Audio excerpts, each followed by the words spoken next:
Then it was like real life examples. It would be like guys from the neighborhood whose older brothers were like making a living selling weed. And you're just like, that you can actually do that? And they were quiet about it. Yeah, and they didn't have jobs. Like that's what they did. And I was like, oh, I don't want to do anything else. Like How when would I they saw hide that to the government? Did they, like, were you learning that? Dude, it probably wasn't even a lie. It was probably like 50 grand a year, right? That they were making 50, 60 grand a year. So they say they're a caddy. Yeah, whatever, right? Yeah. A waiter or something. But in 2001, that was like a fortune. That was when rent in Portland was like $300 a month. So you're like, holy fuck, that's insane. But a lot of them did get busted. You know, people were getting popped left and right. You know, we would hear about it. Everybody, even middle class people in Portland back then, everybody knew somebody that was in that game that had gone down for something. Yeah, it was very weird. This like criminal dichotomy that it used to exist. Doesn't really anymore though. What made you stick with weed? Just because that was what we had access to. Like we could never. It was really hard to get good coke. Even when we could get like half a key or something like that, it would. Yeah, we never had like that like straight from San Diego just came over the border kind of plug. Even out there? Even out there, we would always get middlemanned. Like we could never meet shit. yeah. And I never asked the Mexicans I was picking up weed from. I never broached it with them. I just didn't. I don't know why. I just wanted to keep the two lanes separate, you know. But were you afraid of them? I wasn't afraid of them. I was afraid of the coke game in general. Whenever I would start selling more coke, especially bulk coke, like when people would ask me for like 4 ounces, I would go do it, but I was scared because I was like, this is how you get caught. Oh, so you dabbled a little bit, but nothing. Oh, yeah. No, we sold coke. There's no doubt. Okay. There's no doubt about that. Yeah. You had to because, like, again, especially before you were big time in selling weed, like, you had to have a bunch of different things just to make a living. Sold shrooms, like whatever was winning, whatever you could get like a good price on that you could turn around, you know? Right. Now, what made your Cody leave? I think he was just tired of it. I think this is when we hit we were driving back from Humboldt, like a 10-hour drive back from Humboldt County back to Portland. Oh, so you went up to visit the... Yeah, we went down to try to pick up, and this was like August, and nobody had any weed. So you would go down, to like Medford or a little town in Southern Oregon, that connect would be dry. So then you would go into like Crescent City, Northern California, that guy would be dry. Then you're like an hour and a half from San Francisco. That's how deep into the forest you are. You're so far south, and then that guy was dry. It's like the fucking Sahara. Right. And so we got all this fucking cash and no weed. And he was like, dude, I don't think it's worth it, man. And we were only like, making, this is when it was like $100,000 a year. And That's not nothing when you're like 22 though, 23, you know? For sure. But we had to split it, and it was starting to get really difficult in Portland. Everybody started growing their own weed, and everybody had like a local source. So it made it to where even before weed became legal everywhere, it started in Oregon. That was where like the gloves were off. So you couldn't sell there anymore. So we were like, where's our market? You know? Yeah. So he just got out of the game. I just gave him a little bit of money, and it was just me on my own. I had to figure it out. How is the market these days? I mean, you talk to a lot of people who obviously know what's going on. You're not in the game anymore, but how is the market these days, even out in what we would call like a hot spot for that stuff, like California, Oregon, the West Coast, when you have this like massive legalization going on? Yeah. So okay, I actually had a guy on who has a legal weed, like $100 million legal weed company, and he broke it down for me. So. And when he says legal, it's hemp. Okay. So meaning the THC level is a little lower. I didn't know any of that, though. Like, that's how these guys who advertise on my show, who advertise on other people's shows, that's how they say it's federally legal. We can ship it anywhere because it's got the lower THC, which is like, it's such a fucking stupid loophole. I'm like, what are we doing here? Yeah. Like, let's just end this. But there's so much money in keeping it illegal. You know the government's got to ease their way into it. They can't just jump in the deep end. But they're going the other way. Texas is about to, like, as we speak, your producer will probably look it up, has Greg Abbott made a decision. Has he signed the bill to essentially criminalize I saw cannabis this. in Texas? Yeah. It's in front of his desk as of like 2 days ago. Abbott faces political heat over THC crackdown. But we don't know if he's... All right, so why it matters. Gummies and all matters of THC products, along with a multi-billion-dollar industry, are on the chopping block. The state's 2019 agricultural hemp law opened the door for hemp farming and the sale of products containing less than, there it is, 0.3% of THC. Business took off for the farmers, but some Republican lawmakers, led by Lieutenant Governor Dan Patrick, are concerned about unregulated market and THC products reaching children. They're now seeking to shut down the industry. On the one hand, Abbott could sign Senate Bill 3 to show he's tough on crime. On the other, he's now facing pushback from key Republican constituents and veterans groups who have urged him to veto the bill. Yeah, so you even have veterans that are like, hey, my leg got blown off, I need to smoke. So that could maybe help, right? Because we're supposed to love our veterans. Aren't we supposed to love our veterans? To love them, yes. But they're like living under bridges. So that hasn't. I don't know where that love's going. I think it's more of, unfortunately. I mean this seriously. It's more an emotional love. It's not really a financially we're going to help you love. And it's a political talking point. And unfortunately, a lot of these people don't fucking really care, which is very sad. That's right. That's right. I didn't know Dan Patrick from ESPN was now Lieutenant Governor of Texas. That's really interesting. Yeah. All right, if you're old, you get it. So okay. So I guess he hasn't signed it yet, but what that's doing is just giving a win to our boys from Mexico, right? They're like, oh my God, what we thought it was over. Now they're fucking sliding back. This is great. So they're still, but even though it's more annoying for them, they're still able to get wins now because of the regulation on a lot of stuff. That's right. That's right. So we were talking about the legal market and how the cartels fit in to that framework, right? Yeah. So yes, because of the hemp, the 0.3% or lower of THC, and the taxation, especially in California, we've learned. Oregon, I'm not sure about anymore. I know the price bottomed out because there was weed shops everywhere. Same within Washington. California, the taxes, the cost of opening a business, the cost of doing a business. Right. You have state tax, county tax, municipal tax, local city taxes. It almost doubles the price of the actual product that you're paying for. Mm-hmm. So yes, that leaves a huge market open for the cartels who grow the shit in places where I couldn't even, when I was picking up from them, it dwarfs the size of those old gardens that they used to have. Like, we're talking hundreds and hundreds of thousands of plants, and you get eight pounds per plant. We're talking millions of pounds these people are producing in spots all over rural California and in Northern California, right? And then what they do is then through middleman, they get it to legal shops, right? Yes. And that's one way. Like and through then, the back door. That's right. And then they just don't declare it, and then they can lower the cost of what they sell it to people for, and then also just street people, guys, weed guys. It's like the new cigarette skim, like from the Goodfellas days. Right. Exactly. Kind of the same thing in the back door. Like, oh yeah, just fell off the truck.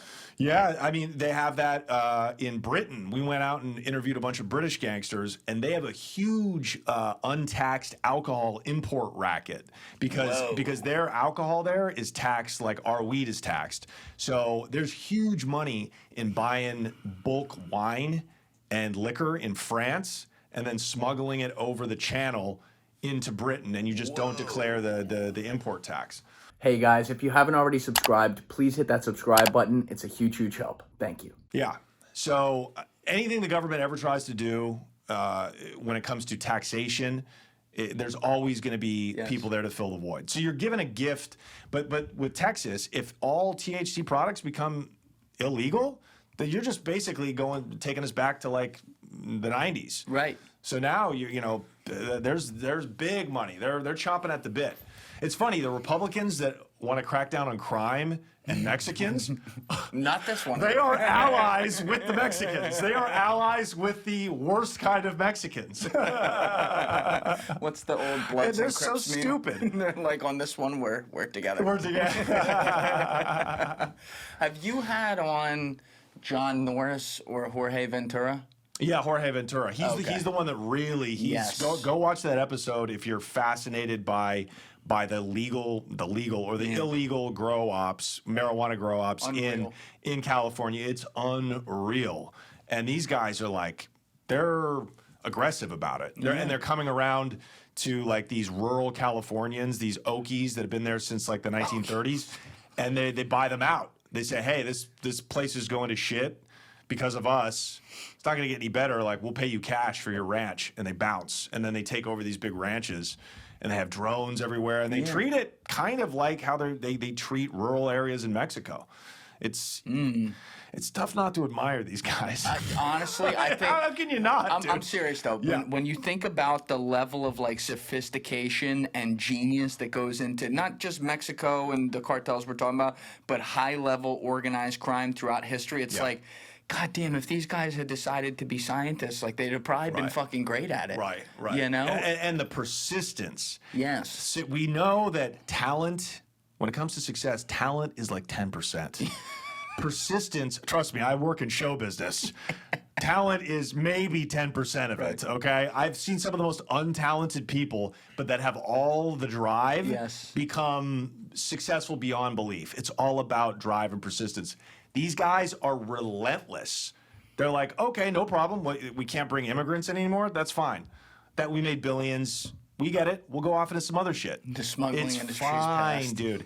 It's fine. We're into stolen gas now. Wachico, as they call it. They're doing stolen gas. They've been doing it, but now they're doing it at a rate that's like, How does this work? unbelievable. They steal oil and gasoline from Pemex, which is the nationalized oil and gas company, Pemexico, and they independent people come out. Vice News did a piece about this. They come out and they just find where the pipeline that runs through Mexico. Independent people can just drill into it, steal it, then they sell it to the cartels, who then partner with nice, legitimate gasoline franchise owners, brokers, etc., in America, and they sell it to them on the low. Boom. And those people know exactly what it is. Yeah, and I just read an article the other day. A Mormon couple in Utah got popped for like hundreds of millions of dollars worth of stolen fuel. Can we pull that up? Straight up from pull it up. Yeah, from one of these organizations. Usually it's the East Coast organizations, but also the Jalisco New Generation cartel. Oh, That's they're nuts. huge. And you know what? It's a benefit. It's a benefit. Listen, it's a benefit to the Mexican people especially because a lot of that stolen gas stays in Mexico. So they steal huge amounts, right? Hundreds of millions of liters. And then they have distributors who will go around to little just gasoline stations, right? And sell it Mom lower. and pop. And they say, yeah, here, we'll sell it to you 10 cents on the dollar. And they can charge less to the consumer. Oh, so it's friendly to the economy. It's necessary for the economy. Necessary. Why can't we do more of that? Right. Yeah. Listen, I might be behind this one. This might work. The cartels are like they have libertarianism in their bones. There you go. Not when they made deals with the CIA. That's all I'm saying. That was just for survival, though. Utah family worked with cartel to smuggle $300 million in oil. There you go. So maybe can we dive into that a little? Yeah.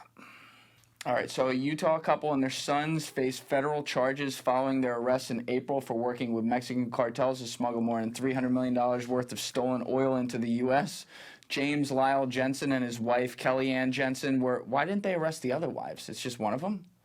We're arrested. All right, they were arrested on April 23rd at their mansion in Sandy, Utah. Their sons, Maxwell Sterling and Zachary Golden, unbelievable names, were arrested that same day in Texas. All four members were indicted in the U.S. District Court of Southern Texas, where they are accused of smuggling 2,881 shipments of stolen crude oil into the country via barges that were then docked at their Rio Hondo-based facility, Arroyo Terminals. The scheme allegedly began in May 2022. They did 2,800 shipments in 3 years? Yeah, and that's all they knew about. They were probably doing this for a long time before. Holy shit. So what they do is, they ship it over as crude, and then they put it into their big, those big like cylinder, oil containers that they own, And then, yeah, they refine it and then sell it all over the country.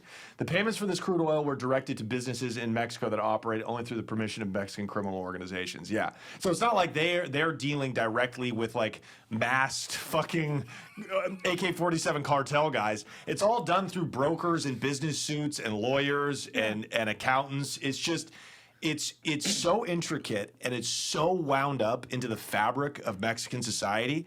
Dude, I always argue with Ed Calderon, especially because he's like, dude, Mexico's fucked. There's about to be an invasion. I thought it was all like propaganda. I was like, Ed, Mexico's getting better. I was just down there with him 2 weeks ago in Jalisco. I'm like, I got to push back my timeline on Mexico improving. It's still got at least a century or more of being just one of the most corrupt societies of developed countries in the world. It has to be.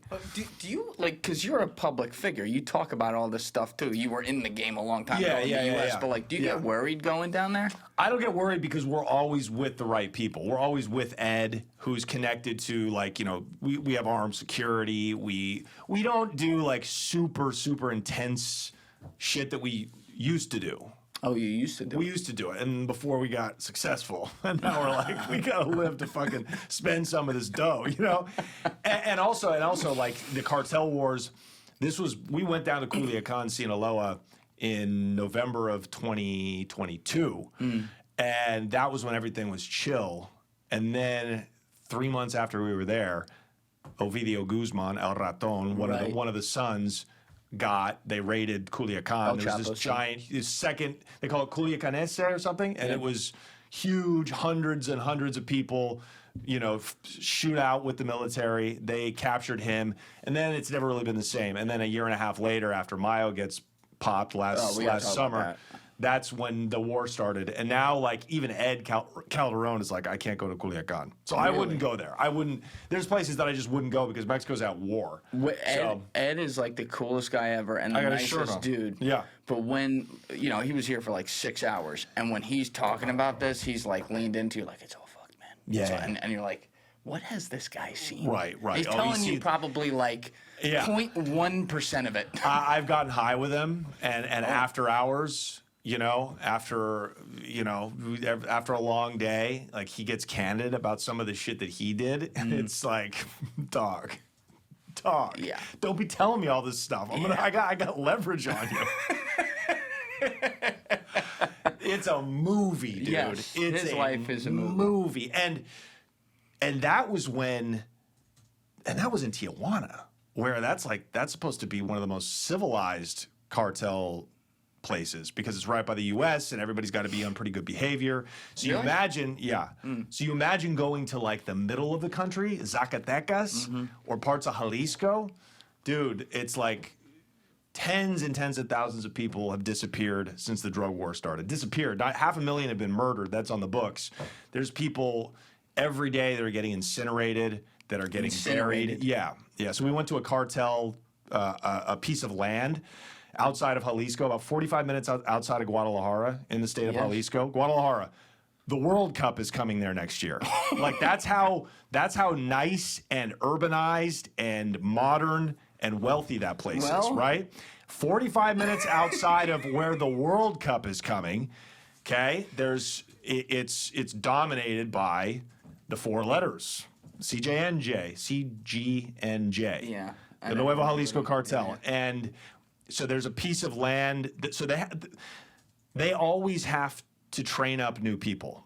Okay? They're always training up new recruits. And these are like 16-year-olds usually, okay, who they recruit on Are you TikTok. saying in general, all cartels, or these guys in particular? This is the strongest cartel in Mexico. Right. So everything that they do, all the other groups are just trying to imitate, right? Got it. Sinaloa is in tatters, and they don't have their shit together compared to these guys. This is the gold standard for. They might be the most powerful cartel that's ever existed in Mexico. These are the ones, I get them mixed up sometimes in my head. I'm sorry. These Mencho are the ones, rooster, Mencho, the guy with the fucking goofy goo. He looks like a busboy, dude. He's got a fucking mustache, but he's worth $40 billion, and there's thousands and thousands of people who operate within this organization. White collar people, right, who look like you, who wear suits and were educated at the best schools, and who deal on the accounting side. They deal on the legal side, right? And then kids who grew up on ranches that at 16, 17 years old see TikTok recruitment videos. Hey, do you want to drive cool TikTok cars? recruitment They recruit videos. people on Facebook, on TikTok. Oh my and, God. yeah, there you go. The discreet drug lord in charge of Mexico's most powerful cartel. And that is not an exaggeration.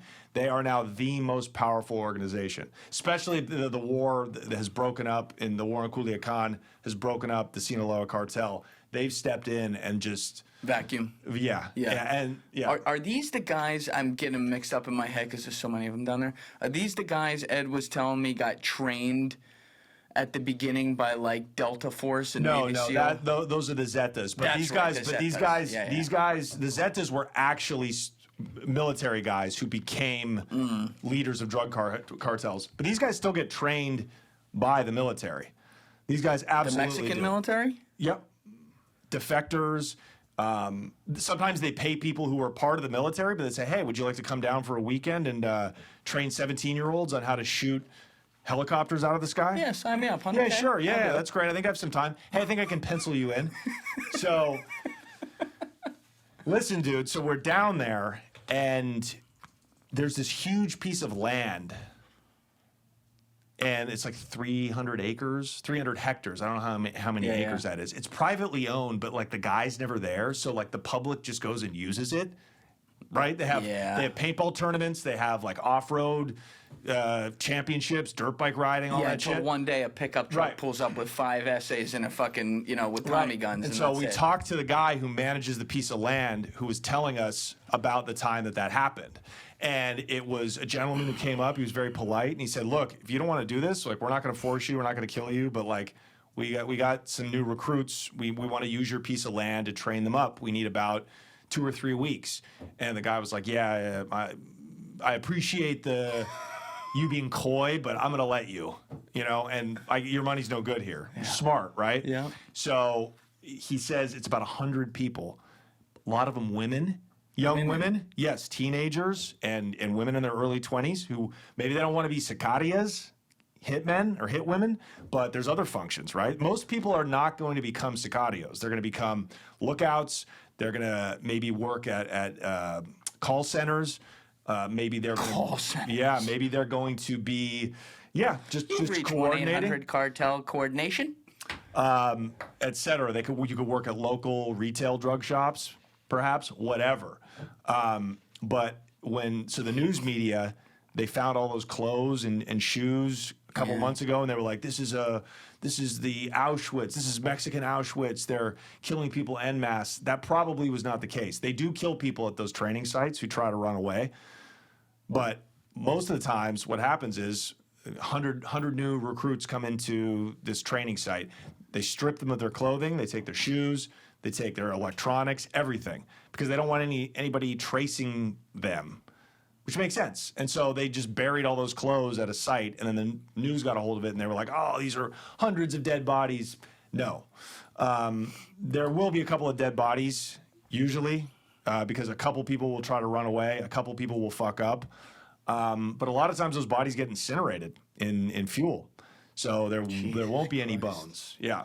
So in many ways, they practice many of the terroristic techniques that the Zetas used to, which is ironic because the CJNG began as Los Mata Zetas. They were Zeta killers. They were Zeta what? Killers. They were killers of the Zetas because the Zetas were becoming so powerful. Somebody was like, okay, we have to stop this. It was Sinaloa, and it was Chapo who brokered this deal. No way. Yes, he brokered this deal with some guys from Jalisco, and he said, I'm going to pay you to basically track the Zetas in whatever territory they're moving in on, and you'd kill them.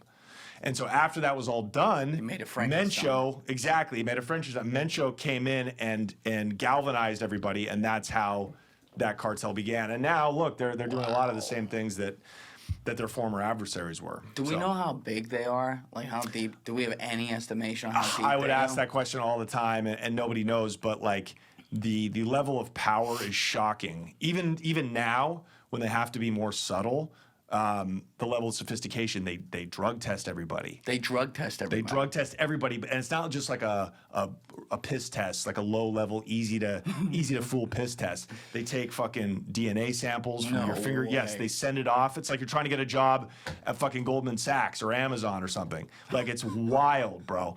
Yeah, they strip you naked. They watch you piss, so you can't sneak the fake dick in with the clean piss. Yeah. No Wizinator, exactly, bro. Dude, so this guy, the owner of the ranch, or the manager of the ranch, so just a poor Mexican guy. Is this you and Ed going up to this? Yep, and our whole crew. And the guy, he's never been to America, doesn't have any family there, but the guy from the organization, he gets friendly with him, and he says, if you ever want to go to the States, let me know. The guy goes, well, I don't have a visa. The guy goes, you want a visa? I'll be right back. Next day, he comes back with a diplomatic visa for this poor Mexican guy who would never, especially under the Trump administration, would never get a visa otherwise. So it's so tied up in, even though, yes, Mencho is like just a guy who looks like he organizes cockfights, dirty, poor, brown Mexican. It is as white collar as it gets, dude. It's not just people, don't get me wrong, like they use the poor, Right. indigenous Mexicans to do the killing and to send them to the front lines to get killed. But it is so wrapped up in high society. It's incredible. It's tentacles of a seemingly what's the word I'm looking for? It's the tentacles of an octopus that you can't even get your hands on all of them to pull it off, because you have a system that's been in place. I mean, it's longer than this, but just call it the last 60 years. Right. Where these guys, they are the government. They are the military. They're the circle of life down there. They're their own government, I would say. They're still scared of the military. The Mexican government is more powerful than any drug cartel. They have think so? I know so. They have a very sophisticated military. They're trained by the U.S. just like the cartels are. When they want to move on something, they can. When they want to move on something, they can. Now, you could argue, because we heard stories about them shooting out of the sky, shooting down military planes and helicopters. You could argue that's changing a little bit with the Nuevo Jalisco cartel, because they're so well armed that, yeah, they have to think twice before they just do an incursion on their territory. But that doesn't serve their business interest to go into full-on hot war with the government. It's never good. No. And we interviewed, sicarios on my show who would tell us we kill every level of cop. City cops, duh. Fucking state cops, absolutely. Federal cops, yes, they're getting fucking blown away too. But the military, we engage them and then we run. So they're not more powerful than the military. They're telling not. you that. But they're their own military. They're their own government. So they exist. You need to think of them as a level of government, maybe right under the Mexican military, based out of Mexico City. You have But to they do pay off people within there sometimes, absolutely, right? absolutely, absolutely. But it's the heat's coming down, so they've had to be incredibly. They've blended in. They've pulled back and just blended in with the populace. Yeah. Like, I know you see a lot of, when you Google Nuevo Jalisco cartel, all these masked guys come up. They're in the interior where no white person has ever or will ever go, including myself, right? In the cities, in Guadalajara, in Puerto Vallarta, in certainly Mexico City, even in Tijuana, nobody is even allowed to have any branding that says Nuevo Jalisco Cartel, or you're given the tabla. They will beat the shit out of you. You know what the tabla is? No. They take a wooden mallet. You were in a frat, I assume? Yeah. Yeah? Were you really? Yeah. Okay, so you know how you get your ass spanked? No. Okay. We never did that. Okay. Oh, yeah. All right, so it's like, think about Animal House, where Kevin Bacon's getting his ass spanked. Thank you, sir, may I have another? It's that, but you're screaming in pain. That's what the la tabla is. They put holes in it to get rid of any air resistance, and it rips the skin off your ass too. So they'll beat the shit out of you, spank your bare ass. That's like punishment within the groups for fucking up. So anyways, that's how they keep people in line. And then the next step is you get killed. But my point is, no more, you're not going to see it in any city in Mexico. You're not going to see armed convoys with a bunch of fucking 20-year-olds with Kalashnikovs in the back of a Nissan truck. Those days are over because they need to be more subtle. I wouldn't have expected that. Yeah, Because yeah. they seem so brazen in everything they do. Yes. But they're worried about window dressing sometimes I've now. seen some people come on your show with some opinions about Mexico, and they're mostly wrong. If it's not from Ed Calderon or myself, it's probably political propaganda. You think so? I know so. And I generally never say I know so, but I've been to Mexico so many times, just through the course of doing this show, talked to people who lived it, fought against it, were affected by it, that I'm like an amateur expert on this shit. Mexico's incredibly safe. Puerto Vallarta, Mexico City, Really? Tijuana. Yes, it's incredibly safe. I saw some dum-dum you had on here the other day. He's from Jersey. Big Nadu? surprise. Yeah, I think he's from Philly, actually. love Nadu. A real brain trust, as my father used to say. Yeah, this fucking guy's not splitting the atom, dude. He sounds like everything he says, he sounds like he should be ordering a bacon, egg, and cheese. This fucking Jadrul, this fucking numbnuts. I love Nadu. I just want to put that out there. Yeah, good guy. Whatever. We all love him. Hey, we wish him well. But he was like, I wouldn't go to Mexico for any reason. That's what he says. I wouldn't go to Mexico for any reason. Oh, really? Oh, you're so special? You think they're just waiting for you? You think a multi-billion-dollar organization is lying in wait for a guy who does a podcast? But, you have no respect for Mexicans, do you? Hold on. In all seriousness, he wasn't saying for himself because of what he does. He was saying can't like afford it. He. She's catching so many fucking side swats. God damn it. Well, you are a comedian. You're allowed to. Yeah, What he was saying is that in general, like him or anyone he knows or whatever, he's like, there's 200 other countries to go to in the world I'd feel better about going to. And I think what he's referring to is, again, and maybe some of these are more anecdotal than we give it credit. You would know better. But you see videos like, the one where the two guys are like in the car and they get pulled over by the cartel outside of Cancun and they're shitting righteously. That was actually, do you know what that was? That was not a cartel. That was a vigilante group who was there policing against cartels. Interesting. Yeah. Okay, so that wasn't the cartel. Certainly, if they get enough power, they will become the cartel. But for now, they're the good guys. They will. Well, that happened in Michoacan. Do you see Cartel Land? The best documentary they've ever done on cartels in Mexico. I don't think so. It's no. in Michoacan. Hot zone, by the way. Fucking. Can we pull that up on a map? How do you spell that? Michoacan. M-I-C-H. Wacan. O-A. C-A-N, I think, Michoacan. Okay. But there was such a violent criminal presence there that these guys, the Knights Templar, I think they called themselves. The Knights Templar. Exactly. So a vigilante group sprung up to basically autodefensa, a self-defense group sprung up because the government wasn't doing anything to help them, right? So they were like, we have to help ourselves. They ended up basically taking the power back and becoming drug traffickers. Right. Do you know what I mean? Well, they saw the money in it. They became the government. They literally, the government in Mexico City granted them, they became their own police force, and they were like, okay. What's the old line? All right, come on now, What's dude. the old Harvey Dent line?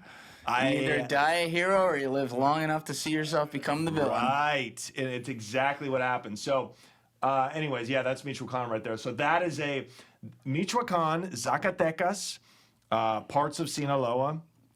Those are where open convoys of sicarios, that's where you will see them running around. That's where you see armed tanks, cartel tanks, fighting each other like they're in Iraq. Oh, it's crazy. That's where those states, that does exist still, right? And those aren't the cities, though, right? These are very, very rural areas, high into the mountains, where they have armies of sentries guarding every single dusty road that goes up these places. Right. They could see the government coming. They got drones and everything. Exactly. It's impassable. And it's places where most Mexicans would never go to, much less tourists, right? Much less, any kind of Americans. Also in the south, if you'll see places in Oaxaca, right along the border with Guatemala. I think that's Yucatan or Oaxaca. What's the name Chiapas. of the pass down there? The fucking... Yeah, the Darien Gap. Yeah, that's it. That's the Darien Gap is what separates Panama from Colombia. Right. That's the route though that migrants were coming up, and so now indigenous groups down there have formed their own cartels, like where Spanish is their second language. That's really hot too, that area. But look, like fucking apocalypto. but from fucking Tijuana, Juarez is cleaned up. Ciudad Juarez, where they used to hang people from bridges. So you safe say as it's fuck. cleaned up? The cities have cleaned up, dude. There's too much technology. There's too many gringos moving there. And there's too much development. There's too much foreign capital coming in. Like, Mexico is all about appearances. We can't have you operating like this, guys. Hey, we know what you're up to. Thank you for paying us. We'll still be in on the game, but, like, you got to make this shit safe. You got to make this shit look like the good guys are winning. Keep the 5% over 100%, there, and the 95 needs to look yes, good. Yes. Okay. So Jeff Nadeau, you'll be safe, buddy. You'll be safe. What, do I just send him to his death in Mexico? Oh my You'll God, be I'm safe, gonna send this to him before Yes, it comes clip out it, too, dude, so clip he it, can dude. do his reaction videos are the best. He'll have fun with this. You'll have a nice Twitter. He's a war good with guy, Jeff. dude. He's a good guy. You can tell he's got a Yes. sense of humor. Oh, I yeah, appreciate dude. that. I really like Jeff. Really good guy. But it's like we do get. I think about this sometimes. How much of it is like sensational and anecdotal? Yeah. Like, because I haven't been to Mexico. I don't fucking go down there like you. But you do hear some of these stories Yeah. about like where you Yeah. mentioned one like people hanging from bridges, but outside of Cancun there will be heads on stakes and stuff. Right, And, right. You know, do you think that is just sensationalism? Well, then first of all, who's going to Cancun anymore? What is this? I Fucking don't know. 2006? Don't Everyone be a goes to schmuck. Tulum. Don't be a schmuck. Go to Tulum. Right. Go to fucking La Paz. You know? Like, this is don't be so hack, right? But John's like, what are you, poor? yeah, exactly. Ew. What? So, Matamoros, you don't want to go to. Nueva León, or Nueva Laredo, right on the border. Americans have been killed there recently. Okay. So you don't want to go there. Didn't I just get finished saying Americans don't get killed? They get killed if you go to the wrong places. Don't go to the wrong places. Why would you be going to Matamoros? It's got the name kill in it. Wasn't Mata. on my list. Yeah. But no, it's incredibly safe. I mean, you're going to get, all the traveling we've done for this show, for the Connect, all of the places we've been, the most unsafe I ever felt was in the Tenderloin in San Francisco. That's Tenderloin? I don't even know what that is. The Tenderloin is the Kensington of San Francisco. Yes, it's the open air fentanyl drug market. So that's where, like, we took our cameras out and it looked like fucking I Am raptors. Legend. It looked like Jurassic Park. Raptors just started to descend, and we had to stop filming. We're like, we're gonna get fucking stabbed. That's true. That's true. I felt way safer in Culiacan. So Wow. Yeah. Felt safer down there because than they you don't did allow here. that shit. Like in the cartel groups now, we've learned, like in Jalisco, they catch thieves and drug addicts. They kill 'em. And they take them to the ranches, to the training sites, and they'll have them used as target practice. We interviewed a kid, bro. He was part of the cartel for 3 months, probably killed 20 people. It's coming out. It's releasing Is in a this couple one of of the weeks. masked ones? Yes. He's the sweetest fucking kid. Okay, he goes. Sweetest kid. He's got 20 bodies. He goes. Well, hey, what would you have done at 17? Yeah. You know what I mean? So the people that want to be sicarios, they give them guns, and then they'll bring a bloodied guy out of, like, he's being held captive in, like, the barn, and then they'll stand him up against the wall and say, hey, shoot. And that's what he's probably... And you can't not do it. And he's a junkie. No, Yeah. he's a junkie or he's a rapist. That's how they police. They would never allow a Tenderloin. They would never allow a fucking Kensington in the streets of Culiacan. They wouldn't. That's interesting. They wouldn't. Oh, dude. In certain places, Nueva Laredo, it's controlled by the former Zetas, who now call themselves the Northeast Cartel. They do not allow crystal meth sales or crystal meth use. If you're a junkie and you're caught smoking cristal, you'll be beaten mercilessly. You'll be given the tabla. If you're caught selling it, you're going to get killed. And that's because, A, they don't want the environment that crystal meth creates, but they know that the people sending the cristal to the city are from the Sinaloa cartel or the CJNG. So they're literally killing off the competition. How wild is that? But what it's done is it's cleaned up the city. It's so interesting. How amazing is that? It like you think about it when you have this is where free society versus authoritarianism. Sometimes free society gets the lower hand. Like if you look at a fucking subway in Russia or whatever, right? Clean right, as fuck. You look right, at the subway. I mean, you couldn't even find it here, right? Well, same with those Southeast Asian countries, right? Exactly. Malaysia, people always talk about, oh, it's the safest place I've ever been. Well, yeah, because if you get caught spitting, you get like caned. Yeah. Like I don't want to live in a place like that. I don't either, and you know. Yeah, I mean, I want to take my chances of getting pushed on the subway tracks. I was just gonna let that go too. Like I don't even know what caned is. I don't want to know what that is. It's a bamboo cane, bro. Cane. It's very archaic.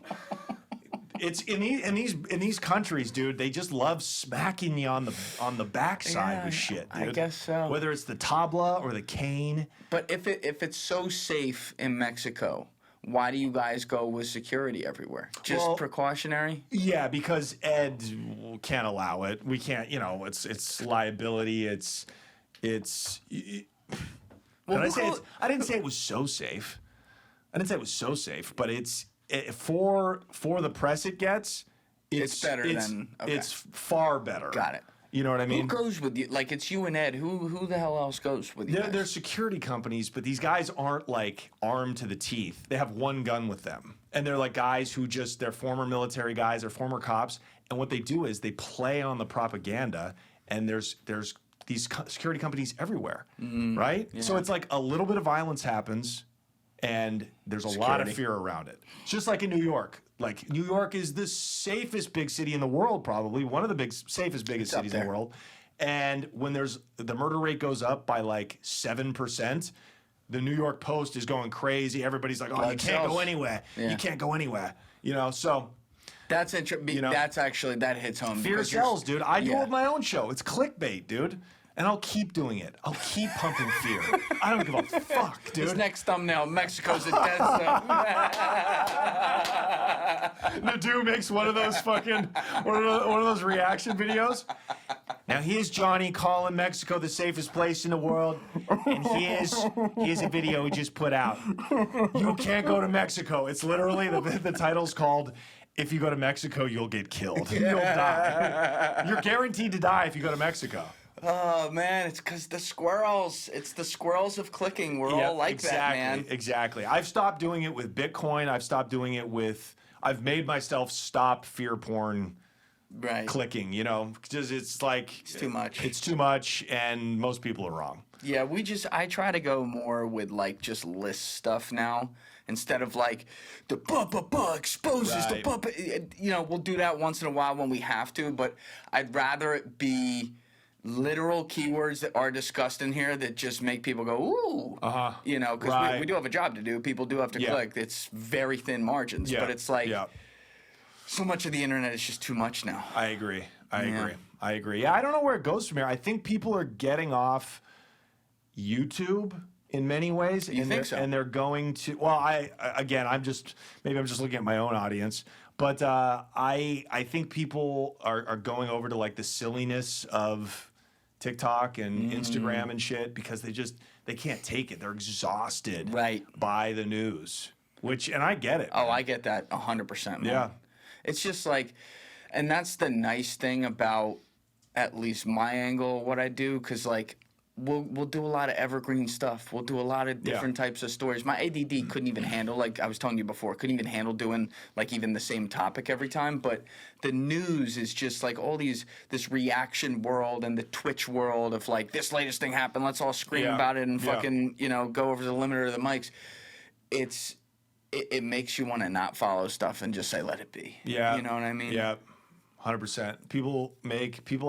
There's whole industries around reacting to what someone else reacted to on their podcast. So now you're like a third chain of the news. It's fucking crazy, bro. Someone did a great skit. A comedian did a great skit of that, of like the reaction to the reaction to the reaction. I think it was Colin Quinn. Maybe. I want to give whoever that was credit. This had to be like a year ago. I don't even know how we would find that, Joe. But there was he would just have like the screen would keep going, and let's react to this now, and then let's react to this, and it's like there are people making millions of dollars doing nothing but that. I know. Yeah, I want to do it. Part of me when I think about how the Connect will wrap up, because it will be done with it soon. You know? Really? Yeah. I don't believe in these podcasts that go on forever. I think especially something as niche as what I do. That's the thing. It should be like a television show. It was 3 seasons, you know, and it started to fall off by the middle of season 2. We're not going to be Ozarks. We're not going to be one killer season and then suck ass for the next 4. Homeland. Yeah. Exactly. We're going to be like, we're going to kill it, and then we're just going to skate off the set, just like the dope game, just like you're supposed to do if you're a responsible drug dealer. You get in and you get out. Which you didn't do the first time. Exactly. Lesson learned, dude. Lesson learned. That's why I'm buying digital property like I should have done the first time, and I'm fucking paying my tax, and I'm getting out while it's still good. Like I don't, you just look at guys like Vlad. You look at guys, even like Mark Lacia, who does Soft White Underbelly, who's a total predator, by the way. I have no problem with saying that. Total predator. What do you mean? I have videos of him at Diddy party. It's crazy. Nobody knows it yet, but I'm telling you. I mean, John, we're on camera. Yeah. The world will know that's a lie. I actually could be sued for saying I don't have any videos of him. I just don't like his show. I don't like him. So it's an opinion that you think he's a predator. Yeah. I think it's fetishism. I think what he does, I think what Mark Lacia does is he fetishizes the underworld. You know, he like lives in Bel Air. Yeah. And I know a guy who knows him really well, and he was like, yeah, he did it. The reason he started Soft White Underbelly is to have a laugh with him and his friends. They thought it was funny to take homeless fentanyl addicts off Skid Row. Does he know that, or is he saying that? He knows that for a fact. He's good friends with Mark Lacia. That's interesting. No, you don't. I have. I mean, you're making me rethink things. Exactly. I'm gaslighting you. You don't like Mark Lacia. He's a creep, and that show's not very good. Watch my show. But anyways, your show's great. It's just totally different. It's just better. Like, here's the thing. Unlike these fucking non-host shows that could just say, oh, hey, you're ODing right now. Tell me about your life. And then they just get to step back. I got to conduct this shit. I'm the star, cocksucker. This shit ain't as easy as you fucking make it look, dude. You know what I mean? So it's like what I do is just a higher quality than those guys. It's a fact. I would agree. Your production's top notch. I would agree with that. My point is, like, that's difficult to sustain, and those guys are clearly just like, even Vlad, who's a fucking great guy and has done a lot of great interviews. I don't take any, and he's an innovator. Like he's an innovator. OG, bro. Yes. Like 2006 YouTube. Oh yeah. Okay, he's just plug and play. Like he's cashing a paycheck. He's just literally like putting his time card into the slot every day. You don't think he enjoys it? I've done his show, and he shows up in basketball shorts and. Are you in basketball shorts? Literally, right now? yeah. You're at your house, though. Yeah. I don't know, dude. You shouldn't show up in basketball shorts. I feel disrespected now. Dude, I started this in my parents' house. I put jeans on for this. That's right. I sweated, That's and I took the. You went to the wrong train station. Yes, exactly. I had to backtrack, dude. I took multiple trains to get here. So I don't know. I think those guys get tired of it a little bit, but they're like, this is my lane. I hit something. This is what I got to do. It's hard. It's hard to, like, what you do is hard because you're kind of a generalist. Yeah. Like, you're a cool bro show, but you're kind of a generalist. That's really, really hard to get ahead. You now, to break through the noise, especially on YouTube, you have to have a niche like what I do. That's right. And they say if you hit it, you can never stop doing it. Well, fuck you. I'm going to do it. I'm going to reinvent myself. Well, you're also, like, you're a talented guy. Like, you're a stand-up comic. Thanks. You're doing other, and like, even the stuff you're doing when you go down to Mexico and you film for the Connect as well. Like, you're also doing other work. It's and like maybe journalism. Sure. Right. And maybe there's going to be, especially with your production quality, I mean, I'm not putting ideas in your head, but I am putting ideas in your head. Maybe there's going to be a line at some point where you become Johnny Vice and you're your own type of Vice and doing that. And it's not a podcast, which actually I would really like to see you do. I think you'd be great at that. Yeah, it's what I'm the best at, is doing that kind of like monologic, journalistic kind of thing. It's just it's so much work. It is a lot of work. You have to like choose. You have to say, okay, I'm either going to be a podcaster or I'm going to put that to the side. That's right. And just do the. So there's economic considerations. It's going to be a leap. And I'm not saying we're going to do it right away, but go check the show out because we're not going to be around forever. I like that. But that's smart because it's like you're creating some scarcity with that too. Yeah. And obviously, like, you're doing a good job earning enough money to finance the next thing you're doing. Like, if you were going to do that on-the-ground stuff, like, Tommy G? You ever seen him? Yeah, like that guy does. Fucking amazing. If you want to have him on, let me know. And the energy that it takes. Oh, he's incredible. That guy puts himself in danger. All the time. him and Brandon Buckingham, the two of them, like, unbelievable. But, like, they, behind the scenes, the scaling model of getting things so that they know they can be at a point when it's no longer sustainable to be running at 1,000 miles an hour like they are right now. They can be at a point 2 years from now where they get to be them. They get to do the best of what they do, and all the other shit that they still do, like below that, they don't have to do that anymore, and it's going to get done right. Right. But you got to, you know what I mean? You got to get to that point in the pyramid. So, like with you, if you, even with the success you've had, maybe if you went balls to the walls and went to do your full Vice thing right now, you'd be wearing a lot of hats and it would suck. But, like, I feel like you'd be at a point a year or two in where it's like, I just got to go and host this stuff, pick the stories. Right. Rest is good. Yeah, you know what? Because I have a team, though. I know you I have do, a lot of good people to work for me, and it's never good enough. I demand to have my fucking mitts all over it. I'm every week I'm telling the thumbnail guy, this sucks ass, move it around. Do this, do that. Like, so I also need to be able to relinquish some of that. You and I are in a similar boat. I still make every single thumbnail that I do on the main channel.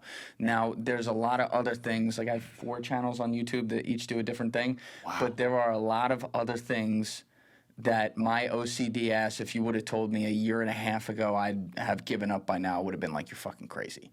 And the truth is, it's never going to be, especially when it's creative shit, it's never going to be done in your exact vision. I'm gonna see something that's 5 pixels off, and I need it here and not there. You're smiling because you know what that is.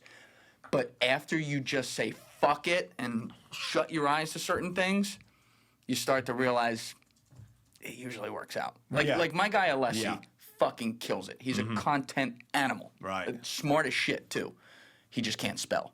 Right? Neither can my guy. Okay. What's wrong with these behind the camera guys? They're all fucking illiterate. They all have dyslexia. No, but he's an actual genius. He just can't spell. Right. And that a year ago, I would like go through and fix every video. And now it's like, you know what? If Dan Corbett got taken in Serbia instead of Serbia, fuck it. It had a 9.2 click through. We'll live. And you just learn to be like, whatever. Right. You know what I mean? Like, you'll get there. It's just. Yeah. Trust it. Yeah, okay. Yeah, you got to really trust it. That's faith, dude. That's giving into faith. The Serbia one gets me. Just spell check. What the fuck's wrong with you, dude? Listen. My guy spelled fentanyl, Fentanole. Can't have that. Listen, man, I got my flaws too. Like, what am I gonna do? Throw stones from glass houses? There's shit I fuck up all the time. So it is what it is. But going back to Mexico and what you were doing down there, I had mentioned, or you mentioned, you talked with a 17-year-old who was like in the cartels for 3 months and whatever. And I saw this on your stories. Like, he was one of them, but you're talking to a lot of these guys, they got to be masked up and everything. How are you getting, like, how is Ed, I don't know, getting to these people and getting them to, even with a mask, like, tell their story on camera? Well, that particular guy knew the host of the podcast. His name is Gafe. Okay. He's like the Sean Ryan of Mexico. Whoa. He does kind of what you do, what Sean does. He was an ex-Special Forces guy who came to find out that he was working for the CIA and the American government, unbeknownst to him. Unbeknownst. He found it out through the course of just action. He was like, wait a minute. Like, it was like a movie. Like, one day, the good guy who's idealistic, who thinks he's fighting for his country, some guy's like, oh, what are you, fucking No. We're trained and funded. We're working for a cartel that's also funded by the CIA. dum-dum. It's like the end didn't of know that? It's like the end of Usual Suspects, Yes. where he's just like, fuck. Exactly. Kobayashi, dude. He realizes it's Joe Biden the whole time. You know? Yeah. So this guy Gaffe, so we went to his studio in Guadalajara, and I asked him too. I'm like, the mask, this is all kind of marketing, right? He's like, oh no, they'll kill me. So Just like that. The threat of death is real amongst guys that were involved in either the cartel or fighting the cartel, and vice versa. Yes, it's hard to believe in the United States because you can't get away with murder. You can't, you'll be arrested. But there, it's like the threat of death is real. So those guys have masks on. The guy, so that's who we met. This kid. I was about to say his name, but we can't. The other guy that we interviewed at the ranch, the manager of the property. This is a 300 hectares place. That's right. 3,000 hectares. He told me we had to dress him up. We had to cover his eyes, his face. We couldn't use any details about like where it was located.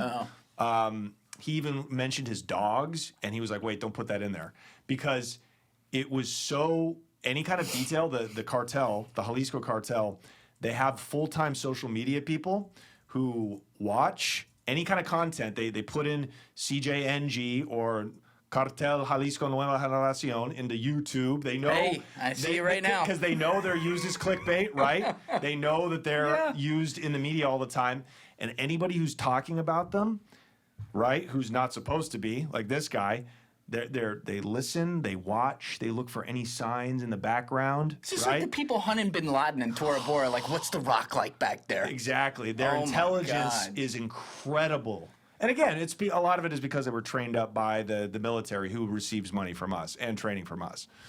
So, but that is, I found that incredible. He's like, yeah, it's like, even when a helicopter was flying above, he was like, give it a sec.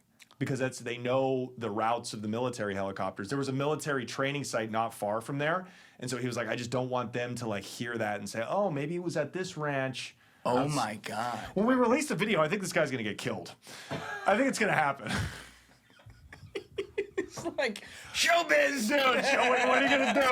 Anything for the content. God. Hey, he gave his life so I could keep the algo fed. I'm going to hell for laughing. Yeah. And I'm also, going that's straight to also hell. kind of a reason why I'd like to retire eventually, because it is, I'm very, unlike Mark Lacia, I'm very, like, cognizant of not, I feel some kind of way when I do these interviews. Like, even before we did the interview with this guy at the ranch, I pulled him aside because he knew I spoke Spanish, and I was like, dude, if this makes you uncomfortable, we don't have to do it. But he wanted to talk about it. He wanted it, yeah. And I was talking with Ed. I'm like, what did he get out of this? Because we didn't pay him. We didn't pay this guy. And it dawned on me, these people are traumatized. Yes. They need to talk to somebody about this. They need people, human beings are communication vessels. We're gossipy. That's what separates us from the animal species. Like, we need to talk about shit. And these people in Mexico, my God, they're dealing with so much trauma. And I find it remarkable. So, but I still feel some kind of way. I'm like, God damn, I don't know. I guess it's important. I guess we're getting it out there. We try to humanize it. We get people in with the violence and the clickbait, but then we try to have some kind of like journalistic integrity, to show both sides of it. So you've had some that you don't release, or that you go to record and you don't record? Oh, no, we don't release the ones that suck. We don't, hey, when the guest fucking sucks, when the guest bombs, that's when I send an email under my producer's name saying, oh my God, we've lost the footage. This is crazy. Can you come back? But we're not going to be available till 2032. Can you come back? We are devastated that this footage got compromised.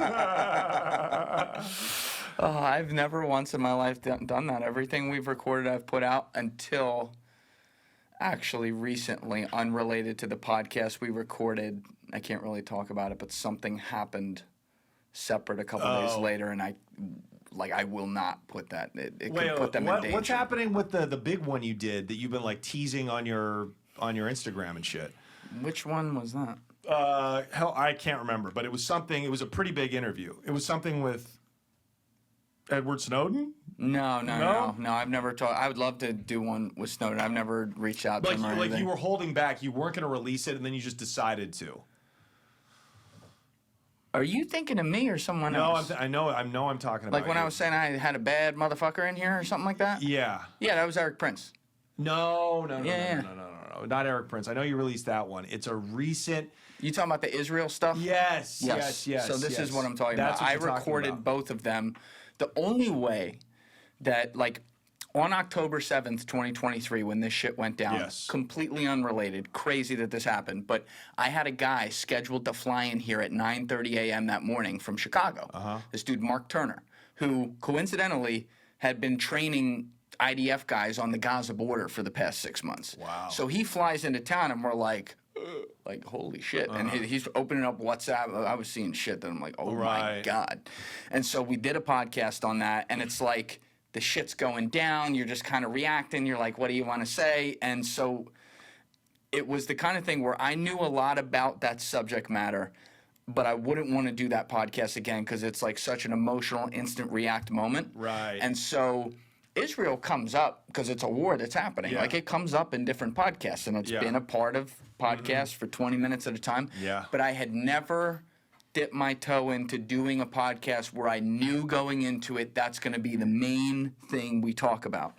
And so I decided if I was going to do that, I was going to do back-to-back, one with someone who's like pro-Israel, not necessarily pro their current government, but you know, pro the country, and someone who was making a case against them. And so I did that. I recorded both. They went great.